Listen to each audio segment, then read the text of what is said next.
उसकी माँ एक सफेद टाइगर थी, उसका पिता भी एक सफेद टाइगर था, लेकिन वह एक छोटे काले टाइगर के रूप में पैदा हुआ। उसका पिता इतना गुस्सा हो गया कि उसने उसकी माँ को 3 दिन और 3 रात तक सख्ती से सजा दी। फिर 7 दिन और 7 रात तक पड़ोस वाले काले गोरिल्ला का सामना करता रहा। फिर भी वह उसकी असली नस्ल का कारण नहीं समझ पाया। गुस्से में उसका पिता परिवार छोड़कर चला गया, उसे और उसकी माँ को छोड़कर। साथ में एक टाइगर भाई भी था, लेकिन उसकी नजर में वह टाइगर भाई थोड़ा धीमा दिमाग वाला था। जब वह सिर्फ 1 महीने का था, एक दिन टाइगर माँ शिकार पर बाहर गई, उसे और उसके टाइगर भाई को गुफा में खेलते हुए छोड़कर। खेलते खेलते उसका टाइगर भाई धीरे धीरे गुफा से बाहर चला गया।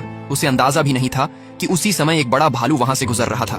दोनों शिकारी जानवर थे, इसलिए दुश्मन के बच्चों पर कोई दया नहीं होती। भालू जोर से दहाड़ा और सीधे टाइगर भाई की तरफ दौड़ा। टाइगर भाई डर से बिल्कुल जाम हो गया।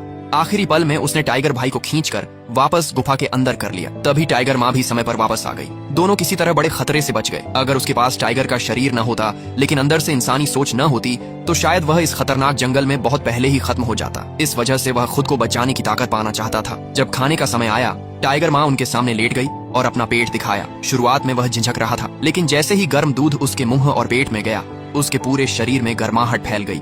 उसे लगा जैसे उसमें फिर से जान आ गई हो। इसलिए खाने के समय वह अपने शरारती टाइगर भाई से भी ज्यादा उत्साह दिखाता था। कुछ महीनों बाद उसने महसूस किया कि वह बाकी टाइगरों से थोड़ा अलग है। पहला, उसकी भूख बहुत ज्यादा थी। उसे हमेशा लगता था कि उसका पेट कभी नहीं भरता। दूसरा, उसका शरीर तेजी से बढ़ रहा था। 5 महीने में उसका वजन 88 पाउंड हो गया, जबकि उसका टाइगर भाई लगभग 44 पाउंड का था।